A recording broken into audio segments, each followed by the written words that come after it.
No problem. Moving forward, chapter complete करना है मुझे। सो कॉन्ट्रैक्ट, अक्ट क्या होता है? अक्ट इज अ कॉन्ट्रैक्ट जो बायलैटरल एग्रीमेंट है that is executed between two और मोर पार्टीज के, आपका एग्रीमेंट हो गया आपस में। For example contract of sale या फिर कॉन्ट्रैक्ट ऑफ मैरिज, ये भी एक कॉन्ट्रैक्ट है, ठीक है। इसलिए इसकी दो टाइप्स होती हैं, एक अकूदे मुआवदा, जिसके अंदर बेसिकली कंपनसेटरी कॉन्ट्रैक्ट से हम कह सकते हैं कि इसके अंदर कोई ना कोई कंपनसेशन होती है, जैसे कि सेल का कॉन्ट्रैक्ट है, पैसे दिए जाएंगे उसके अगेंस्ट, ठीक है, कंपनसेशन होगी।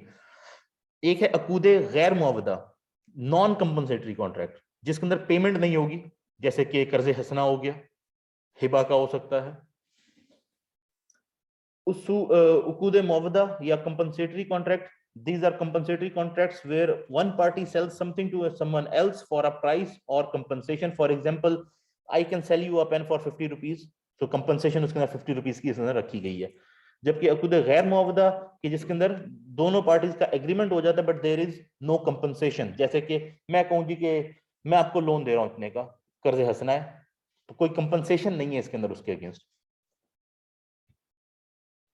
Moving forward, essentials of act, कि एक्ट के एसेंशियल कंपोनेंट्स क्या हैं? फोर मेन एसेंशियल एलिमेंट्स हैं जो एक्ट के हम काउंट करते हैं। इसके अंदर सबसे पहली चीज कॉन्ट्रैक्टर्स, जिसे हम कहते हैं मुतक्किदीन, जो दो पार्टीज हैं, बायर एंड सेलर, दो जो पार्टीज हैं जिनके दरमियान कॉन्ट्रैक्ट हो रहा है, कॉन्ट्रैक्टर्स। देन अल्फाज एक्ट, the wording of the contract, कि उसकी वर्डिंग क्या होगी, and then the subject matter, जिसके ऊपर वो एक्ट हो रहा है, जिसके ऊपर वो कॉन्ट्रैक्ट हो रहा है, वो चीज जिसके ऊपर वो कॉन्ट्रैक्ट हो रहा है, इसे हम कहते हैं मकूदे अलई। एंड देन मकूदे बीही, दैट मींस उसकी पेमेंट किस तरह से होगी, उसकी कंपनसेशन किस तरह से होगी, जो चीज का सब्जेक्ट मैटर ट्रेड हो रहा है उसके अगेंस्ट कंसिडरेशन है, कोई पैसे हैं, कोई अमाउंट है। मुतकदीन कॉन्ट्रैक्टर्स, अगेन इसकी कुछ कंडीशंस हैं कि मुतकदीन जो है या कॉन्ट्रैक्टर्स हैं जो एक्ट में दो पार्टीज हैं, उनका महजूर होना एसेंशियल है कि नहीं होने चाहिए। महजूर बेसिकली इस्लामिक पर्सपेक्टिव के अंदर कॉन्ट्रैक्ट में एंटर नहीं हो सकता। अब महजूर होता क्या है? ये बेसिकली तीन टाइप्स हैं जिसको इस्लामिक जूरिस्प्रूडेंस जो है वो महजूर की कैटेगरी में डालती है। पहला, वो बंदा जो इंसेन है, जो पागल है, जो डिसीजन सही से नहीं ले सकता, तो इंसेन बंदा कॉन्ट्रैक्ट में एंटर नहीं हो सकता, वो महजूर है। इसी तरह से एक चाइल्ड जो इतना मैच्योर नहीं है कि उस ट्रांजैक्शन के नेचर को समझ सके, क्योंकि ये चाइल्ड और हमारा जो लॉ है उसके अंदर डिफरेंस है। हम 18 ईयर प्लस को कॉन्ट्रैक्ट में एंटर होने के वैलिड समझते हैं, लेकिन अरब सोसाइटी उस टाइम की के अंदर ये पॉलिसी नहीं थी, 18 ईयर की पॉलिसी नहीं थी। चाइल्ड वो है जो उस कॉन्ट्रैक्ट को समझ ना सके। तब 11 12 13 14 साल के लड़का आराम से बिजनेस कर रहा होता था, जॉब कर सकता था, उसको समझ थी उस हिसाब से, तो वो 18 ईयर की लिमिट नहीं थी। तो इसमें भी नहीं है।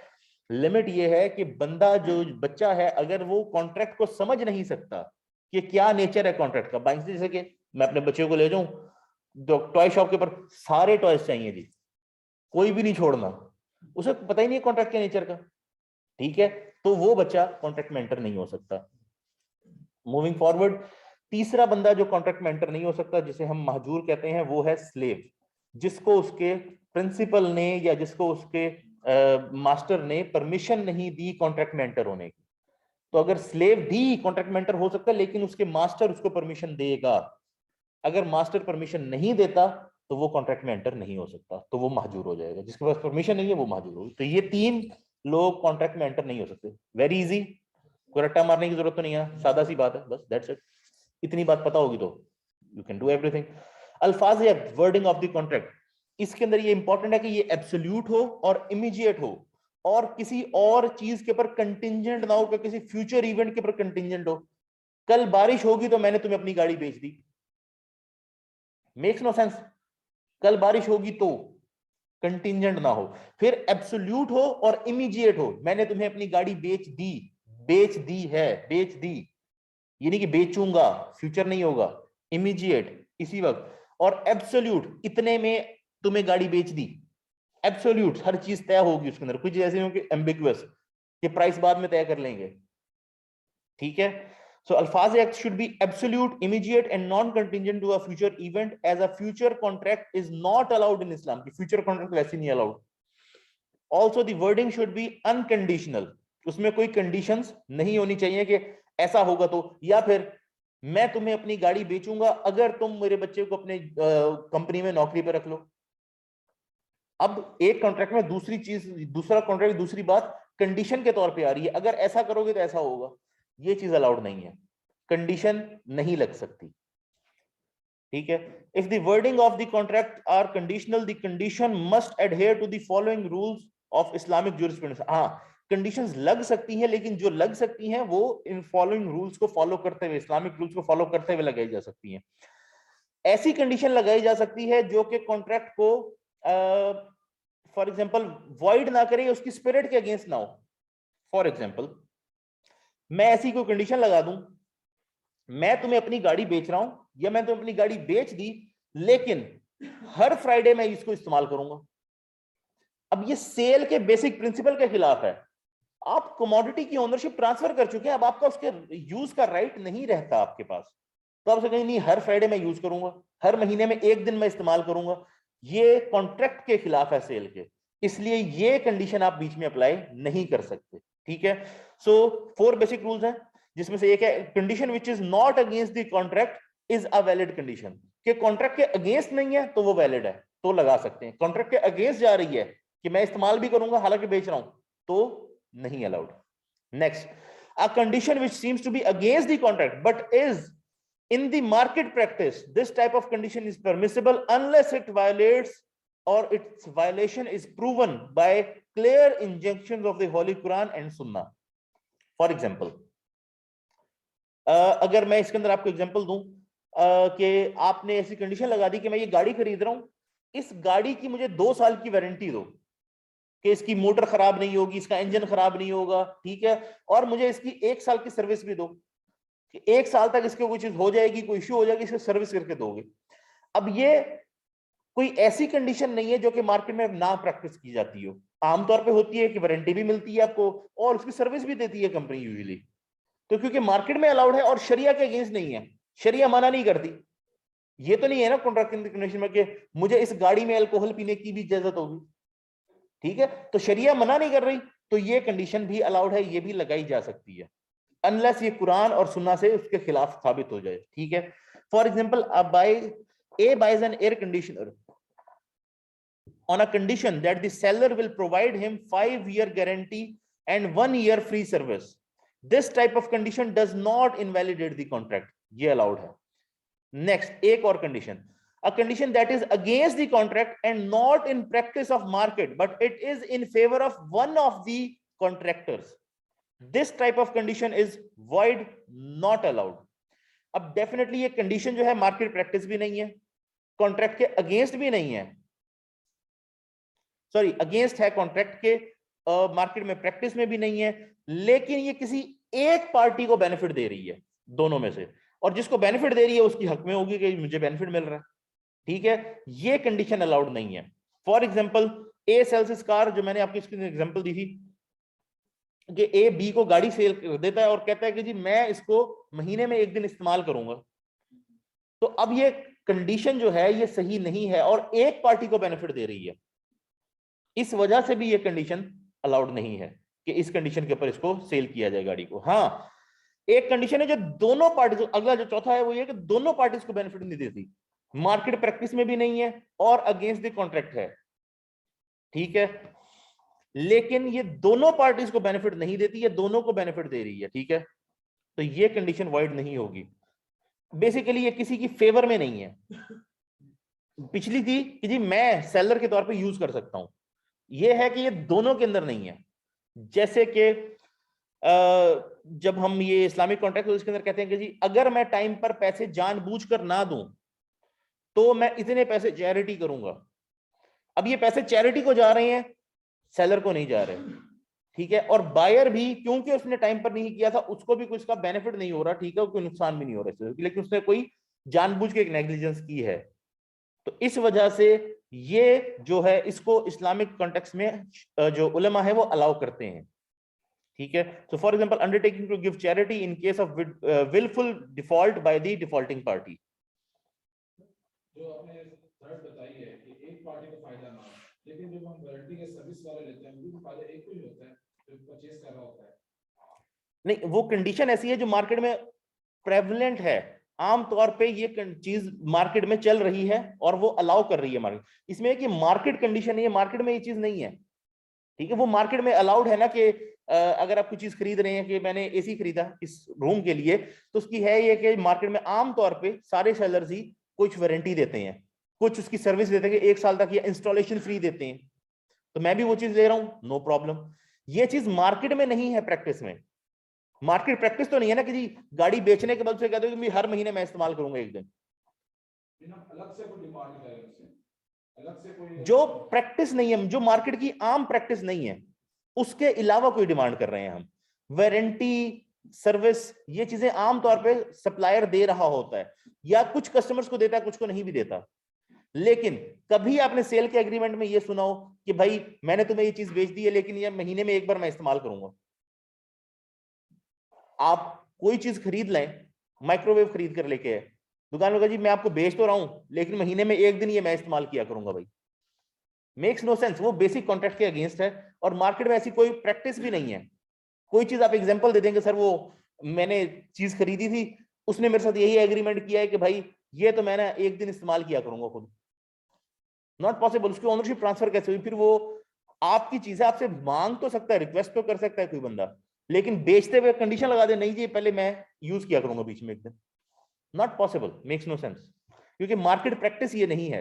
हाँ, मार्केट में ये प्रैक्टिस जरूर है, उसकी वो वारंटी देता है कि जी कोई चीज खराब होगी 1 साल में मैं रिप्लेस कर दूंगा। ये भी वारंटी हो सकती है कि आप ले जाएं, चेक कर लें 2 दिन का आपके पास टाइम है, पहले से तय कर लें कि 2 दिन का आपके पास टाइम है, अगर 2 दिन में आपको ना पसंद है वापस ले जाइएगा। ये तक अलाउड, क्योंकि मार्केट प्रैक्टिस है, होता है इस तरह से। ये नहीं अलाउड, ये भी क्लियर कर दूं, ये आगे आने वाला ये टॉपिक भी। वैसे तो ये अक्सर पॉलिसी है कि जी इतने कम पे दूंगा भी वापस मैं नहीं। जब वो वापस करने आया है, सेल का कॉन्ट्रैक्ट कैंसिल हो गया, नल एंड वाइड हो गया है, नई सेल नहीं हो रही, वो नल एंड वाइड हो गया, तो जिस प्राइस के ऊपर नल एंड वाइड हुआ था, वो प्राइस जिसके ऊपर एग्जीक्यूट हुई थी सेल, वही प्राइस वापस की जाएगी। ये आम प्रैक्टिस है।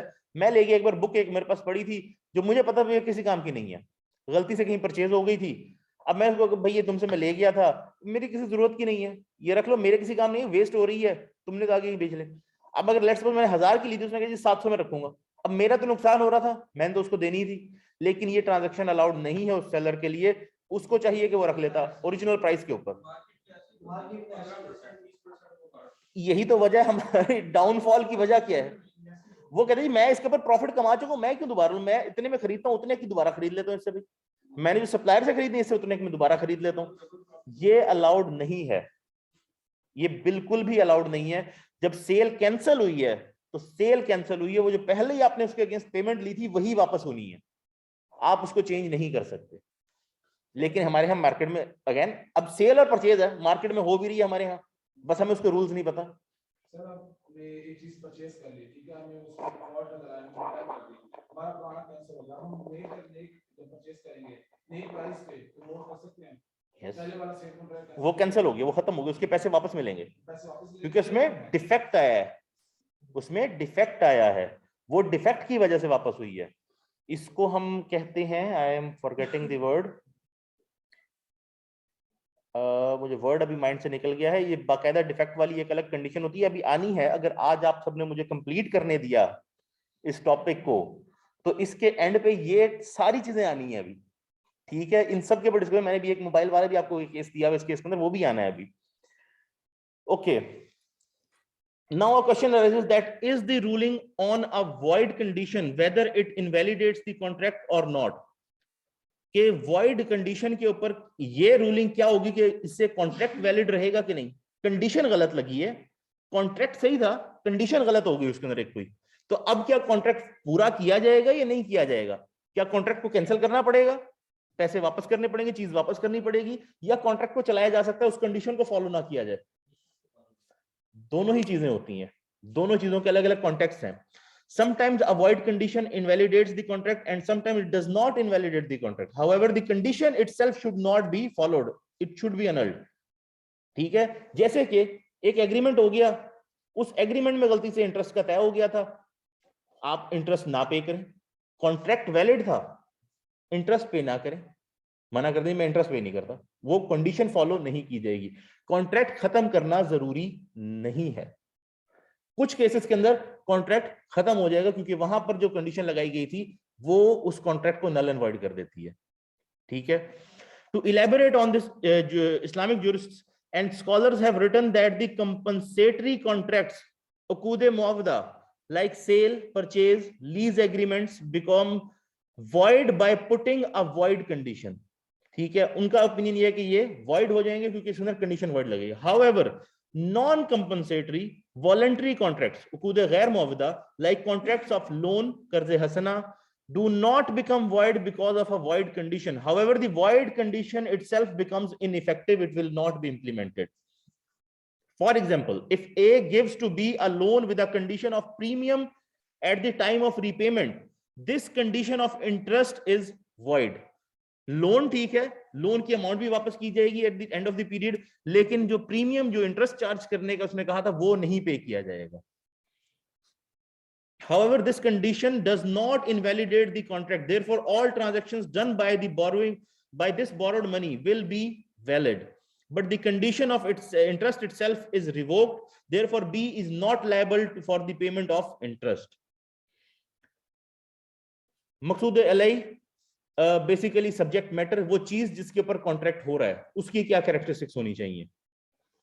पहली चीज, इट शुड एग्जिस्ट, ऐसी चीज नहीं होनी चाहिए जो अभी तक एग्जिस्टेंस में नहीं आई। फॉर एग्जाम्पल, मैं आपको टेबल बेच रहा हूं लेकिन ये टेबल अभी एग्जिस्ट नहीं करता, ये अभी मैं ऑर्डर दूंगा फिर बनेगा, लकड़ी कटेगी, बनेगा, मैन्युफैक्चर होके आएगा, फिर आपको बिकेगा, ये सेल अलाउड नहीं है। It should exist at the time of sale. Product ऐसा ना हो कि अभी एग्जिस्ट ही नहीं हुआ, अभी बना ही नहीं, अभी प्रोड्यूस ही नहीं हुआ, अभी फसल खेत में लगी ही नहीं, अभी फ्रूट लगा ही नहीं, दरख्त को मैंने बेच दिया, not allowed. Product should exist, पहली कंडीशन।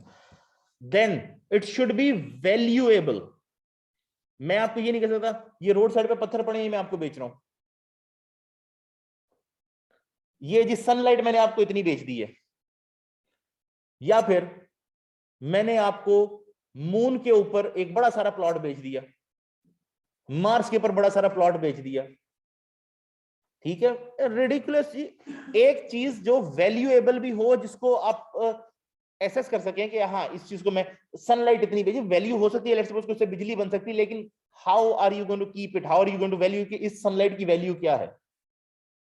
ठीक है, इसी तरह से रोड साइड में पड़े हुए पत्थर, मट्टी, उसकी वैल्यू क्या है जिसकी बेसिस के ऊपर मैं आपको बेच रहा हूं उसे। ठीक है, तो वैल्यूएबल चीज होनी चाहिए।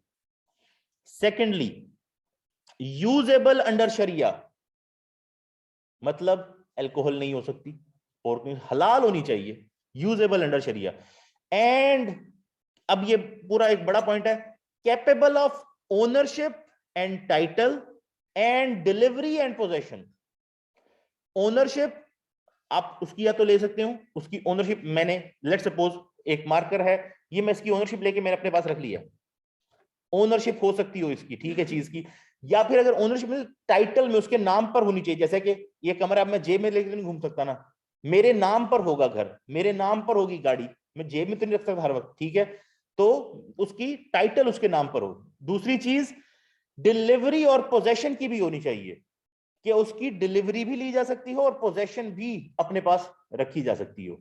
ऐसी चीज ना हो जिसकी ना डिलीवरी ले सकता ना पोजेशन ले सकता। फॉर एग्जाम्पल, मैं आपसे कहूं कि लेट सपोज मैंने आपको इस कमरे के ऊपर की सारी एयर बेच दी है, मैंने आपको आसमान का टुकड़ा बेचा इतना, ये आसमान का इतने स्क्वायर किलोमीटर का टुकड़ा मैंने आपको बेच दिया, कैसे डिलीवरी लेंगे, कैसे पोजेशन लेंगे। मैंने ओजोन लेयर का इतना हिस्सा आपको बेच दिया, मैंने मार्स के ऊपर इतना बड़ा प्लॉट आपको बेच दिया, डिलीवरी ले सकते हैं, पोजेशन ले सकते हैं।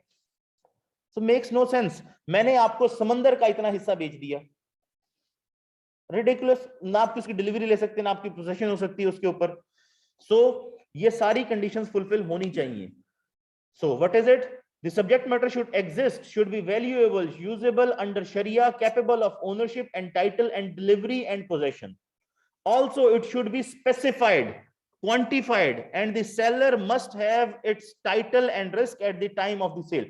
पहले स्पेसिफाई किया जाएगा, ये चीज बेच रहा हूं, ये मार्कर बेच रहा हूं, ये चीज बेच रहा हूं. जैसे कि इसमें एक आम चीज होती है, मैं जी ये जो अपार्टमेंट बिल्डिंग बना रहा हूं, इसके अंदर 25 अपार्टमेंट्स हैं, ये 30 अपार्टमेंट्स हैं, ये एक सैंपल बना हुआ है, इस जैसा अपार्टमेंट होगा, सारे एक जैसे हैं, इस जैसा होगा.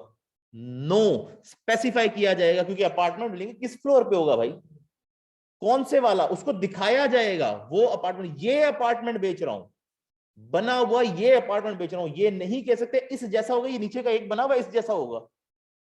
उसको अपार्टमेंट स्पेसिफाई कर जाएगी, ये वाला अपार्टमेंट है, सामने देख लो, ये वाला बेच रहा हूं तुम्हें, स्पेसिफाई किया जाएगा. इसी तरह से मोबाइल फोन, उसकी स्पेसिफिकेशन लेट्स सपोज बताई जाएगी, इतने जीबी मेमोरी होगी, इतना रैम होगा, इतना प्रोसेसर होगा, इतने मेगापिक्सल का कैमरा होगा, स्पेसिफिकेशन उसकी बताई जाएगी सामने कि ये चीज है, ये फोन देख लो, ये स्पेसिफिकेशन है लिखी हुई, स्पेसिफाइड होगा क्लियरली. दूसरी चीज quantified, 1 2 3 10, 1 litre 10 litre 10 kilo, quantity तय होगी. And the seller must have its title and risk at the time of sale, कि बेचने वाले बंदे की या तो नाम पे हो या उसकी पोजीशन में हो. जैसे मैंने जेब से मार्कर निकाल के आपको बेच दिया, दुकान से स्पीकर उठाकर आपको बेच दिया, या फिर मेरे नाम पे हो वो चीज, मैं आपको बेच सकता हूं. और सेकेंडली, अगर वो चीज मेरे पास जब तक पड़ी, जब तक मैंने आपको नहीं बेची, उसको कोई नुकसान हो जाए, पड़े पड़े पानी आ जाए, फ्लड आ जाए, स्पीकर खराब हो जाए, इसका नुकसान मेरे ऊपर होगा. ठीक है, कोई चीज ज़ल्ज़ला आ जाए, चीजें डैमेज हो जाए, नुकसान मेरे ऊपर होगा. तो उसका नुकसान जब तक मैं आपको डिलीवर नहीं कर देता, वो मेरे ऊपर होना चाहिए, मेरे पास होना चाहिए उसका नुकसान. Secondly, for example certain mobile phone, उसकी स्पेसिफिकेशन होगी, उसका क्वांटिफाइड, ये एक फोन बेचूंगा और उसकी फिर रिस्क मेरे पास हो, मेरे पास पड़ा हो, मेरे पास पोजीशन में, उसकी वैल्यू भी होगी definitely, it should B existing, मेरे सामने होगा, ये नहीं कि फैक्ट्री अभी बनाएगी कभी फिर दूंगा. So all this condition should be fulfilled. और फिर मकूदे बही, दैट मींस कंसिडरेशन, उसके अगेंस्ट पेमेंट क्या की जाएगी, ये भी तय की जानी है. It should B quantified, specified and ascertained at the time of executing the contract. Quantified कितनी, स्पेसिफाइड किस करेंसी में, कौन सी करेंसी होगी, रुपया, डॉलर, पाउंड, किस करेंसी में होनी है, गोल्ड, सिल्वर, एंड ascertained कि कितनी अमाउंट पे की जानी है, और एस्टेब्लिश की जाएगी कि ये अमाउंट इस टाइम पे इस तरह से पे की जानी है इस करेंसी के अंदर. ये तमाम फीचर्स उसकी कमोडिटी के अगेंस्ट जो चीज कंसिडरेशन दी जा रही है उसके अंदर होंगे, एस्टेब्लिश किए जाएंगे. For example, a price of ₹300, कि 300 रुपए में मैं तुम्हें ये मार्कर बेच रहा हूं. It should be noted, again रुपए कौन से, इंडियन, पाकिस्तानी, ये भी स्पेसिफाई कर दिया जाएगा. It should be noted that मकूदे बेही consideration is not required for अकूदे गैर मुआविदा. क्यों नहीं रिक्वायर्ड? अकूदे गैर मुआविदा के लिए कंसिडरेशन या मकूदे बही क्यों नहीं रिक्वायर्ड? आपको पता है आप सबसे मैंने सवाल क्यों पूछा है? ये जानने के लिए कि कौन सुन रहा है मुझे. अकूदे गैर मुआविदा कौन से हैं? चलें, नॉन कंपनसेटरी कॉन्ट्रैक्ट, जिसमें कंपनसेशन है ही नहीं, उसके अंदर फिर प्राइस की या कंसिडरेशन की बात कहां से आएगी? Get the idea. Other issues in अक्द, 2 और इश्यूज हैं जो अक्द के अंदर हमें फेस करने पड़ते हैं. ठीक है, फॉर एग्जांपल, सफकतैन फी सफकतैन और तौकील फिल अक्द. सफकतैन फी सफकतैन है 2 कॉन्ट्रैक्ट्स इन 1 कॉन्ट्रैक्ट, और तौकील फिल अक्द एजेंसी का कॉन्ट्रैक्ट. सफकतैन फी सफकतैन के अंदर 2 कॉन्ट्रैक्ट्स हैं इन 1 कॉन्ट्रैक्ट के. एक कॉन्ट्रैक्ट वो सुंदर मैंने कहा जी कि ये होगा अगर ये करो तो. ठीक है, जैसे कि जी मैं तुम्हें लोन दूंगा अगर तुम मेरे बेटे को अपने बिजनेस में नौकरी पे रख लो तो 2 कॉन्ट्रैक्ट, एक कॉन्ट्रैक्ट के अंदर 2 कॉन्ट्रैक्ट हो रहे हैं, दूसरा कंडीशनल है उसके ऊपर, ये होगा तो ये होगा, ये नहीं होना चाहिए, ये अलाउड नहीं है. It means the accumulation of mixing up of 2 different contracts in such a manner that the execution of one becomes contingent on the execution of the other. This is not allowed by the Holy Prophet Muhammad sallallahu alaihi wasallam in hadith, and it renders a contract void. This is the reason why a hire purchase contract is not allowed in Islam. इसी वजह से hire purchase को allow नहीं किया जाता. Now तौकील fill अक्द agency और वकाला contract basically ये है कि आप किसी को अपना एजेंट हायर कर लें। या जैसे ये बैंक्स में कहते हैं कि मैं आपको 30 मिलियन का डिपॉजिट देता हूं अगर आप किसी जॉब पे रहते हो, ये भी अलाउड नहीं, नॉट अलाउड। IMF के अक्सर कहती है कि आप ये टैक्स लगाएं आपने, फिर हम आपको लोन देंगे। पहली चीज तो वो इंटरेस्ट के ऊपर लोन देते हैं, वो वैसे ही नहीं अलाउड, वो वहीं पर ही हराम हो गया। ठीक है, अब इतने रखें कंडीशन लगाना, लोन के अंदर कंडीशन, इस्लामिक लोन के अंदर एक इंटरेस्ट नहीं होता, ठीक है, उसके ऊपर एडिशनल अमाउंट चार्ज ही नहीं हो सकती, और दूसरा एहसान के तौर पे दी जा रही थी, पहले बंदा मुश्किल के अंदर उसके ऊपर से इंटरेस्ट भी चार्ज कर रहे हैं, उसके ऊपर कंडीशन भी लगा रहे हैं, पहले ये करो।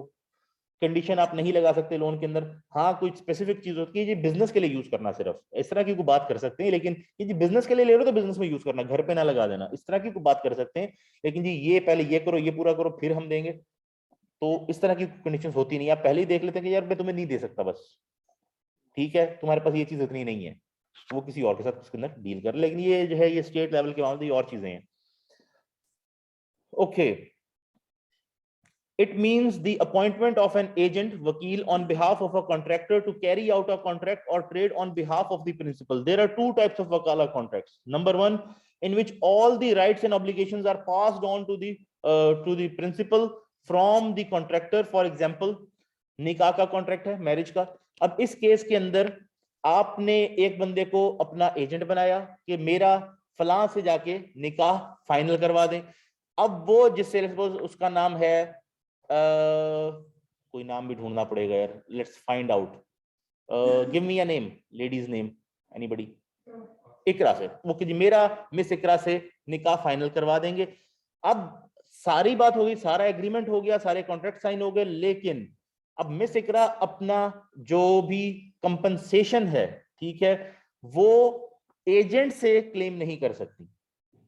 ठीक है, वो सारी कंपनसेशन जितनी भी मैरिज की बेनिफिट्स हैं, डाउरी है, मेहर है, वो सब मिस्टर अली से लेट सपोज क्लेम कर सकती हैं। लेकिन जो एजेंट है मिस्टर आसिफ लेट सपोज, उससे क्लेम नहीं कर सकती, क्योंकि वो एजेंट है, वो रिस्पॉन्सिबल नहीं है ये सारी चीजें फुलफिल करने के लिए, वो सिर्फ एजेंसी का कॉन्ट्रैक्ट उसके बिहाफ के ऊपर कर रहा था। ठीक है, so in which all the rights and obligations are passed on to the principal muwakkil from the contractor, for example that of a nikah, contract of marriage. Therefore, if a person A makes B his agent to marry him with a lady C, then B is not responsible for any rights, responsibilities and benefits if nikah marriage is between A and C.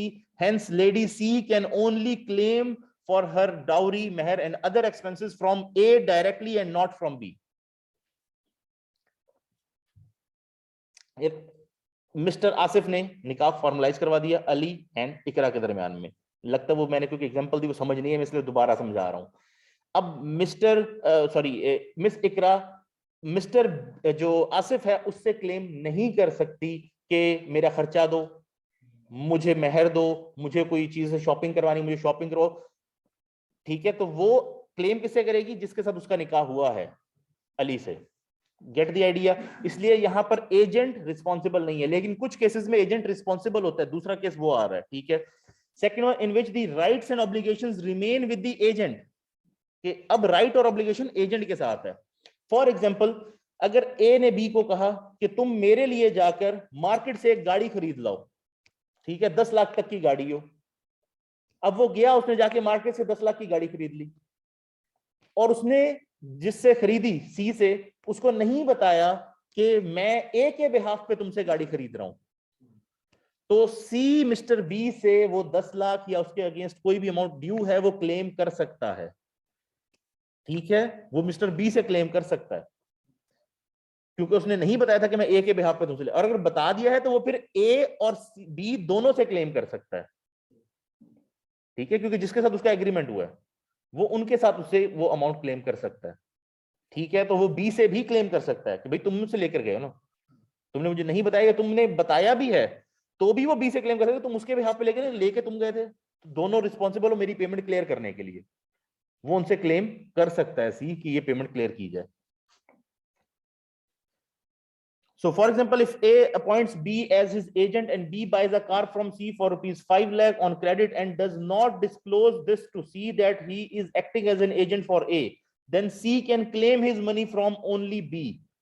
ठीक है, अगर तो वो नहीं बताता कि मैंने A के बिहाफ पे खरीदी है तो C सिर्फ B से पैसे ले सकता है, लेकिन अगर उसने बता दिया if B has disclosed this to C then he can claim money from A as well. B से भी मांग सकता है, A से भी मांग सकता है, दोनों से ले सकता है. वकाला इस्तेहतमार, investment agency. It means the transaction in which one party appoints another party as its agent to carry out a trade transaction on behalf of the principal. The difference between the wakala istithmar contract and a mudarba contract is that in a mudarba contract both the parties share in the profit arising out of the trade transaction, whereas in wakala istithmar contract the wakil is only given a fee for his service by the principal and does not share in the profit. In the classical book of fiqh, it is called ijara akhlas. Ashkhas. The remuneration of the agent can be fixed lump sum or on commission basis. For example, मैंने यहाँ पर एक दुकान खोली, अब मैं हर वक्त दुकान पर नहीं रह सकता, मेरा और कोई काम है, मैं वहां होता हूं, तो मैंने दुकान पर एक मैनेजर हायर कर लिया जो उस दुकान को चलाएगा, वो मेरा एजेंट है. अब ये मुदारबा से डिफरेंट है क्योंकि वो मेरा मुदारिब नहीं है, वो मेरा एजेंट है. वहां पर मुदारबा में वो मेरा मुदारिब होगा, मैं रब्बुल माल होऊंगा और हम प्रॉफिट शेयरिंग कर रहे होंगे.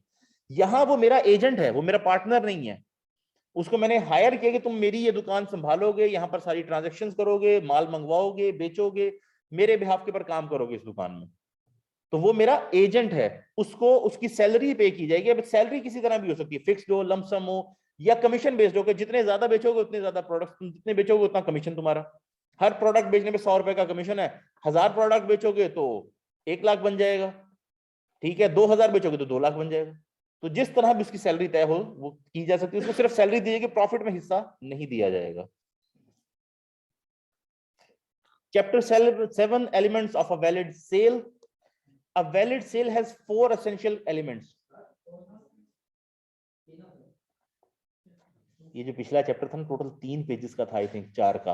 आप सबने इसके ऊपर इतना टाइम लगाया एंड यू थिंक के इस स्पीड के ऊपर आप जाएंगे तो आप कंटेंट कैसे कवर करेंगे फाइनल टर्म का. ये अभी मैंने आपको जो आज चैप्टर करवाए थे 6, 7, 8 एंड 9, ये 4 चैप्टर करवाने थे मैंने. ये इतने छोटे हैं कि ये आज के सेशन में कंप्लीट हो सकते थे.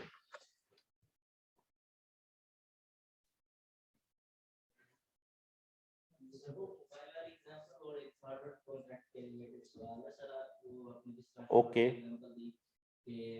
ऐसे है कि पैसे दे देते हैं लोग, फिर उसी पैसे पे वो करते हैं. कुछ लोग ऐसे होते हैं जिनका बिजनेस हो रहा है उसी चीज का, जैसे करियाना स्टोर वाले लोग हैं, उनके पास चीनी और ये चावल वगैरह स्टॉक में पड़ा होता है, ठीक है. उनको लोग पैसे दे देते हैं. एक बंदे के पास कुछ चीज पैसे दे देते हैं, ये समझ नहीं आई. जिस तरह से सर आपने कहा कि ना वो पैसे की गेम करते हैं कि प्राइस डिसाइड कर लेते हैं, फिर प्राइस की मूवमेंट को वो करते हैं, प्राइस की मूवमेंट से फायदा उठाते हैं. ओके, ठीक है, उसमें पोजीशन ठीक है. लेकिन एक किराना स्टोर वाले जिनके पास बल्क में माल पड़ा होता है तो उनके पास पोजीशन होती है, लेकिन वो भी इसी तरह का काम करते हैं. वो एडवांस में पैसे ले लेते हैं, फिर वो जो पैसे देने वाला होता है वो कुछ ऐसा वेट करता है, प्राइस जब अप चली जाती है तो वो कहता है हाँ ये प्राइस है, मेरा सेल कर दो मुझे उसमें वो उस अमाउंट पे. फिजिकली वो एक्सचेंज नहीं करते. स्टॉक करना अलाउड नहीं है. लेकिन एक सर स्टॉक करना एक अलग चीज. मैं ये कह रहा हूँ कि एक के पास पोजीशन है, चीज की पोजीशन है, ठीक है, दूसरे के पास नहीं है. दूसरे ने कभी पोजीशन इन ली तो बेच ही नहीं सकता. सर यही तो आपने यही कहा ना कि वो पोजीशन नहीं लेता, दुकान वाले के पास पड़ा रहने देता है और फिर कहता है जी मेरा माल बेच दो, मेरे पैसे दे दो. सर मेरे पास चीज पड़ी है, मैं उस चीज का कारोबार कर रहा हूँ, स्टॉक में मेरे पास पड़ी या एक दूसरा शख्स है वो मुझे पैसे दे देता है, वो कहता है ये इतनी क्वांटिटी की ये चीज मेरी रख दो, मैं उससे पैसे रिसीव कर लिए मैंने. यस, लेकिन वो मुझसे फिजिकली चीज रिसीव नहीं करता. वो मेरे स्टॉक में पड़ी है. 1 महीने बाद या 10 दिन बाद या 15 दिन बाद अचानक से उसकी प्राइस शूट कर जाती है. वो कहता है मैंने इतनी आपसे ली थी, वो क्वांटिटी मेरी सेल करो, मुझे पैसे दे दो. उस पे वो प्रॉफिट ले लेता है, अपनी ओरिजिनल अमाउंट भी ले लेता है, लेकिन वो फिजिकली एक्सचेंज नहीं हुआ. तो इसका यही तो बता रहा हूँ कि भाई जब एक्सचेंज ही नहीं हुआ तो उसके रिस्क पे भी नहीं आया. आपने 10 दिन बाद मुझे कह रहे कि मैंने जो रेट तय किया तो वो मुझे चीज दे दो, ये हो सकता है. चीज ले सकता है। नहीं, कमोडिटी तो उसकी है ना, उसने पे किया वो उस कमोडिटी के लिए। अगेन उसने किस तरह का एग्रीमेंट किया इसके ऊपर डिपेंड करता है कि तुम मेरे लिए लेके या रख लो ये सामान, मैं तुमसे ले लूंगा, ठीक है। अब अगेन पहली चीज, कोई भी डिसीजन होगा इसके ऊपर वो नीयत के ऊपर होगा। नीयत क्या थी उसकी, कि इसको महंगा करके बेचना था, तो भी उसकी पोजेशन लेगा तो बेचेगा आगे, ठीक है, कि वो खुद पहले पोजेशन ले, उसके ऊपर उसका रिस्क ट्रांसफर हो, फिर आगे सेल कर सकता है। विदाउट टेकिंग पोजेशन उसे कह जी आगे बेच दो, वो भी नहीं अलाउड। उसके पास तो पोजीशन है, उसका राइट है, वो आगे बेच सकता है। अब इसने खरीदी हुई है, आगे बेच दो, बड़ी ही टेक्निकल आपने उसके अंदर कंडीशन डाली हुई है। अगेन इसको हम शरिया पर्सपेक्टिव चेक करवा लें, लेकिन पोजीशन लेना जरूरी होता है, अपने पास पोजीशन होना और फिर उसको बेचना ज्यादा जरूरी है। लेकिन सर जो यहाँ पे हमारे सर्कल में जो कुछ इन्वेस्टर ऐसे हैं जिनके पास पैसा है, वो क्या देते हैं मेरे भी यहाँ पे ये वाली चीज आप रखें, वो लेकिन उसके पास वो चीज पड़ी होती है, वो पैसे ले लेता है, वो अपना आगे इस्तेमाल करता है, बाद में जब उसने बेचनी होती है या उसने अपना वो प्रॉफिट लेना होता है तो उसे क्या देता है वो चीज। ये भी मामला है ना। अब वो जो चीज उसने रखी है अमानत के तौर पर रखी हुई है, तो वो उस चीज को इस्तेमाल नहीं कर सकता। वो करते हैं सर। यही तो कह रहा हूँ कि हमें कंडीशंस का पता नहीं होता, हम उसके अंदर इस तरह का एक एग्रीमेंट कर लेते हैं, फिर फंस जाते हैं। भाई उसकी चीज आपने उसको बेच दी, ठीक है, अब आप उस चीज को दोबारा तो नहीं बेच सकते। अब चीज आपकी दुकान पे पड़ी थी, ज्यादा थी, ठीक है, ज्यादा थी, अब उसको स्पेसिफाई करके सेपरेट कर देना जरूरी है जब आपने बेच दी है, कि ये आपके माल में मिक्स ना हो जाए। वरना उसको सेपरेट कैसे करेंगे, आइडेंटिफाई कैसे करेंगे कि ये उसकी है ये मेरी है। सेम चीनी तो सेम है, ठीक है, नहीं अगर सेम क्वालिटी भी सेम हो, आप कैसे डिफरेंशिएट, ये उसकी है ये मेरी है, आपको वो सेपरेट कर दी। जब उसने पेमेंट दे दी, आप उसकी चीज सेपरेट कर देंगे कि भाई ये अब मेरी नहीं है, ये मैं बेच नहीं सकता। अगर आपने बेच दी, ठीक है, मार्केट से और लेकर उसको पहुंचा सकते हैं, लेकिन कमोडिटी उसकी थी, आप उसको बेच सकते ही नहीं, अमानत सॉर्ट ऑफ हो जाएगी नहीं आपके पास। सो अगेन इसके ऊपर आपको ओपिनियन, आप अपना क्वेश्चन शेयर कर सकते हैं, इसके ऊपर मैं आपको शरिया का ओपिनियन भी मुफ्ती साहब से ले दूंगा।